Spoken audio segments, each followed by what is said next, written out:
রাহুল নেই, তাহলে সহজ কথার ভবিষ্যৎ কি? রাহুলের স্বপ্নের সেই প্রজেক্ট নিয়ে কি বললেন প্রিয়াঙ্কা?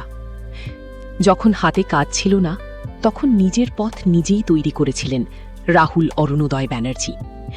ছেলের নামেই শুরু করেছিলেন একটি পডকাস্ট, যা হয়ে ওঠে দর্শকের ভালোবাসার জায়গা। কিন্তু ২৯ মার্চের সেই দুর্ঘটনা সবকিছু বদলে দিল। রাহুল আজ আর নেই, থেমে গেছে সেই প্রিয় শো। অনেকেই চাইছেন প্রিয়াঙ্কা সরকার যেন এই প্রজেক্টটা এগিয়ে নিয়ে যান, কিন্তু প্রিয়াঙ্কা জানালেন রাহুলের হিউমার, লেখা, ভাবনাই ছিল এই শোর প্রাণ। এটা আলাদা সম্মান পাওয়ার যোগ্য, তাই আমি আর সেখানে হাত দেব না। এই শো শুধু একটা কন্টেন্ট না, এটা রাহুলের একটা জীবন্ত স্মৃতি। তোমার কি মনে হয়, এই প্রজেক্ট চালিয়ে যাওয়া উচিত নাকি এখানেই শেষ হওয়াই ঠিক?